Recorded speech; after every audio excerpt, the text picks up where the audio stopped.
95. Richard Bastien. L'Éva est conçue par le Saint-Esprit dans le cœur d'un homme. Sans connaître encore l'ampleur de la destinée de son bébé, il répond à l'appel. S'entourant de 40 courageux pionniers qui laisseront le carrefour chrétien de la capitale pour foncer dans l'aventure, c'est dans la prière qu'il choisit de démarrer le tout. 7 septembre 97. Le carrefour donne sa bénédiction. L'Éva est née. La première réunion a lieu dans ce même gymnase que nous occupons depuis 20 ans. Novembre 97. À la fin d'une réunion de prière, le sol est secoué par un tremblement de terre chez la famille Rochette. Comme au moment de la crucifixion, comme lorsque les disciples ont prié dans la chambre haute, Dieu nous laisse savoir que la destinée de l'Éva ne sera pas ordinaire, que les enjeux sont majeurs. 99. Christine arrive à l'administration. 2001. Pasteur Benoît fait le saut dans le ministère à temps plein. Même si plusieurs soupirent déjà après un bâtiment, Pasteur Richard préfère investir dans une équipe. De visionnaire qu'il était, il rappelle à tous que l'Église ne se construit pas avec la pierre, mais avec les gens. Fin 2001, un autre tremblement de terre secoue l'Éva, celui de la démission de Pasteur Richard. Sentant que le troupeau a maintenant besoin d'un berger plus que d'un visionnaire administrateur, ce dernier décide de se retirer pour passer le flambeau à un autre. 2002. Les quelques 80 membres et participants de l'Éva élisent Dominique Ourlin comme leur nouveau pasteur principal. Cette époque est marquée par les soins aimants de ce leader au cœur de berger et par la naissance des groupes de croissance. 2004. Début de la location commerciale de bureaux pour l'Éva sur la rue Monseigneur-Grandin. Nous appelons cet endroit l'espace Vie abondante. Fin 2007. Pasteur Dominique sent une transition venir. Avril 2008. Le flambeau est passé à Pasteur Benoît. L'aventure se poursuit maintenant avec plus de 190 personnes. Automne 2008. Pasteur André Junior et Julie arrivent à Québec pour venir remplacer Benoît à la jeunesse. Mars 2010. Suite à un rallye inspiré et dirigé par l'Esprit, l'Éva entre dans son nouvel espace au sein des Galeries du Plessis. Un bureau y est aménagé pour notre maman pasteur, Nicole Terrien. Juin 2010. Bertha Guillaume laisse une carrière prometteuse au sein du gouvernement pour se joindre à l'équipe.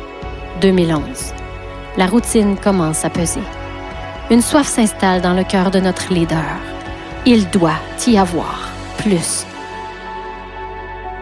Automne 2012. Nous recevons la visite de Wayne Jacobson qui nous instruit sur l'amour de Dieu. La prise de conscience graduelle de cet amour inconditionnel vient tranquillement démasquer l'esprit religieux et faire place à la vie de l'esprit. Fin 2012, Michel et Diane Robillard arrivent à Québec pour joindre les rangs de l'Éva. Dieu les utilise pour amener la prière de guérison intérieure parmi nous. Début 2013, Denise Drolet arrive en renfort à l'administration. Printemps 2013, premier séminaire Torrent qui purifie. Septembre 2013, André Favreau et sa famille arrivent à Québec pour venir bénir l'Éva au niveau de la louange. C'est sous le leadership d'André que l'album Majestueux verra le jour. Octobre 2013, instauration du cours Comment entendre la voix de Dieu. L'atmosphère spirituelle change de plus en plus. 19 janvier 2014, Pasteur Benoît apporte un message sur le parcours spirituel qui l'a poussé à chercher plus de Dieu. À la fin de la réunion, une personne a une vision.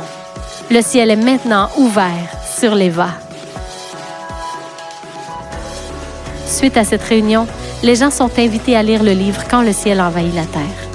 L'ADN de l'Éva se raffine et une nouvelle culture s'installe. Fin 2016, les veillées de prière sont instaurées. Nous savons que c'est par la prière que Dieu nous fera entrer dans notre destinée. Janvier 2017. Suivant les incitations du Seigneur à transiter vers une fonction apostolique, Pasteur Benoît devient leader principal, André Junior devient pasteur de la famille et Francis Paquette et Rebecca arrivent à la jeunesse. Septembre 2017. 300 personnes plus tard. Par la grâce de Dieu, l'Éva est aujourd'hui ce qu'elle est. Il a été prophétisé que Dieu mettrait une équipe autour de Pasteur Benoît. La qualité des gens et la valeur de ce qu'ils ont dû laisser pour se joindre à l'Éva nous montrent qu'il a été fidèle. Mais je crois que nous n'avons encore rien vu. Il a été prophétisé que l'Éva enverrait des ouvriers. Le fait d'avoir relâché au fil des années des gens comme Désiré Yankee, Pierre-Luc Tardy, Clément Koulibaly, Denis Thibault, Jacques Robitaille et d'autres encore dans leurs appels respectifs nous montre qu'il a été fidèle. Mais je crois que nous n'avons encore rien vu. Il a été prophétisé que Dieu agirait d'une façon spéciale par son Saint-Esprit au sein des groupes de croissance. Le fait d'avoir maintenant 11 groupes en opération nous montre qu'il a été fidèle. Mais je crois que nous n'avons encore rien vu. Il a été prophétisé que nous aurions bientôt un bâtiment pour nous. Le fait que nous ayons encore accès à ce gymnase familier en dépit des nombreux défis logistiques nous montre qu'il a été fidèle. Mais je crois que nous n'avons encore rien vu. Il a été prophétisé que la Ville de Québec serait une porte d'entrée pour le réveil au Québec et au Canada et que l'Eva aurait un rôle significatif à y jouer. Je crois que nous n'avons encore rien vu. Pour que notre peuple puisse connaître l'amour de Jésus, pour qu'il soit sauvé, guéri et délivré, nous ne reculerons devant rien. Les plans célestes des dernières années ont été complétés et retirés de la table. De nouveaux plans y ont été déposés par le Père. C'est une nouvelle saison pour l'Eva. Nous sommes prêts à poursuivre l'aventure.